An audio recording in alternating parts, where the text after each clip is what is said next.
Hello friends, welcome to my channel royal aari blouse design. मागच्या व्हिडिओमध्ये मी तुम्हाला आरीवर्कसाठी लागणारं बेसिक साहित्य मटेरियल दाखविले होते.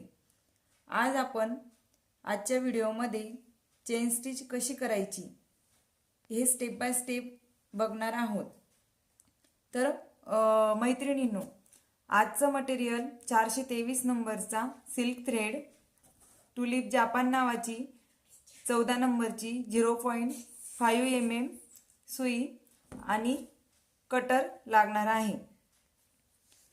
सगळ्यात आधी रिंगला कपडा सेट करायचा. त्यानंतर हा व्हाईट कपडा असल्यामुळे मी ब्लॅक कलरच्या पेनने आखून घेतलंय. रंगीत कपडा असेल तर तुम्ही ग्लास पेन्सिलने अशी एक स्ट्रेट लाईन करून घ्यायची. आज मी तुम्हाला सुई कशी पकडायची, धागा कसा काढायचा ते सगळं स्टेप बाय स्टेप दाखविणार आहे. सगळ्यात आधी जरी थ्रेड घ्यायचा, त्याच्या स्टार्टिंगला आपल्याला इथं गाठ देऊन घ्यायची आहे. अशा प्रकारे 7 ते 8 गाठ द्यायच्या, म्हणजे जेणेकरून आपली गाठ कपड्याला फिक्स होईल खाली. जर तुम्ही 1-2 गाठ दिली तर तो कपड्याच्या वरती गाठ येऊन जाईल. जेव्हा तुम्ही सुईने गाठ वरती करणार तर ती कपड्याला खाली जायला पाहिजे.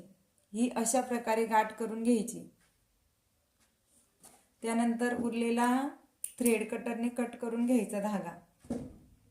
आता मी तुम्हाला सांगणार आहे की सुई कशी पकडायची आणि धागा कसा पकडायचा. हे बघा, उजव्या हातात धागा पकडायचा, डाव्या हातात 3 नंबरच्या बोटावर धाग्याची गाठ ठेवायची आणि अंगठ्याने त्याला पॅक पकडायचं. त्यानंतर हे जे बोट आहे त्यावर एक राऊंड करायचा, परत अंगठ्याने तो उरलेला दोरा पॅक करायचा. हे झालं खालच्या साईडने. हा थ्रेड खाली ठेवायचा रिंगच्या खाली. आणि आता सुई कशी पकडायची ते तुम्हाला दाखविणार आहे. हे बघा, ही जी टुलिप जापान नावाची सुई आहे ही बिगिनर्ससाठी खूप चांगली आहे, कारण आपल्याला कळतं की कोणती साईड आपण आपल्या साईडने घ्यायची किंवा सुईचं टोक कुठे पाहिजे. हे टुलिप जापान नावाचं टोक आपल्या तिसऱ्या बोटाला आपल्या साईडला यायला पाहिजे बोट. हे बघा, त्याच्यानंतर हे 2 बोटांनी आधी आपण असं पॅक पकडायचं आणि हे तिसरं बोट खाली लावायचं. टुलिप जापान आपण जिथं अंगठा ठेवतो तिथं नाव पाहिजे. आता मी तुम्हाला दाखवते की चेन स्टिच कशी बनवायची. सुई सगळ्यात अगोदर जिथून आपण मार्किंग केली तिथून खाली घालायची. त्यानंतर आपण जे हातात पकडलं होता थ्रेड त्याला त्या सुईच्या लूपमध्ये अडकवायचं आणि सुईचं टोक वरती काढायचं. त्याच्यानंतर हा असा धागा अडकल्यानंतर खालचा धागा खाली खेचायचा आणि गाठ आपल्या कापडला फिट्ट बसली की मग परत सुईचं टोक खाली घालायचं. उजव्या हाताकडून डाव्या हाताकडे एक राऊंड करायचा आणि सुई वरती येत राहिली की हळूच एक टर्न द्यायचा सुईला. सेम सुईचं टोक खाली करायचं, उजव्या हाताकडून डाव्या हाताकडे थ्रेड अडकवायचा त्या सुईमध्ये, वरती काढायचा, खाली करायची, उजव्या हाताकडून डाव्या हाताकडे टर्न करायचा. धागा वरती काढताना एक टर्न घ्यायचा. हे बघा फ्रेंड्स, मी तुम्हाला दाखवते की सुई कशी टर्न घ्यायची, म्हणजे जेणेकरून तुम्हाला चेन स्टिच बनवणं सोपं जाईल.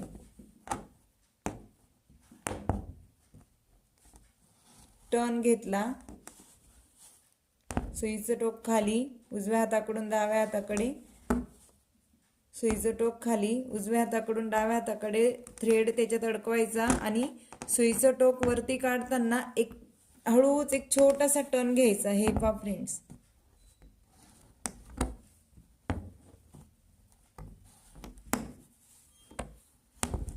हे झालं वरून चेन स्टिच कशी करायची. आता मी तुम्हाला दाखवते की हीच चेन स्टिचला खालून धागा कसा अडकवायचा. हे बघा, वरून सुई खाली आली, त्याच्यानंतर सुईच्या मागून उजव्या हाताकडून डाव्या हाताकडे कसा थ्रेड अडकवायचा. तो थ्रेड वरती सुईतून वरती काढताना हळूच सुईला टर्न घ्यायचं.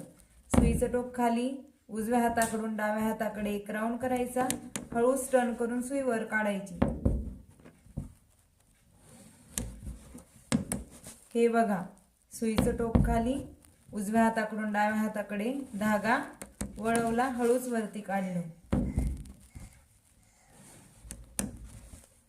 हे खूप बेसिक स्टेप आहे आणि तुम्ही जर माझा व्हिडिओ फॉलो केला तर नक्कीच तुम्हाला आरी वर्क मधील सगळ्या डिझाईन हळूहळू जमायला लागतील.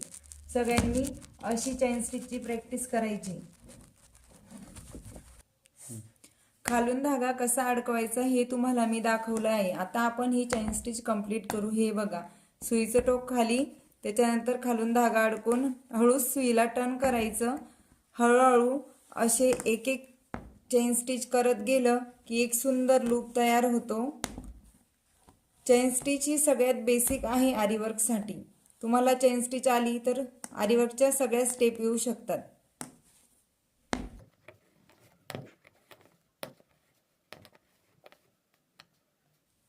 आणि चेन स्टिच करताना सुई नेहमी स्ट्रेट टाकायची, जेणेकरून त्याच्यामध्ये कापड अडकत नाही. हे बघा, स्ट्रेट,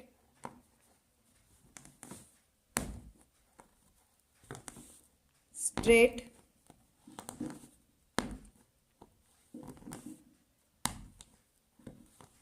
तर अशा प्रकारे आपली चेन स्टिच कंप्लीट झालेली आहे.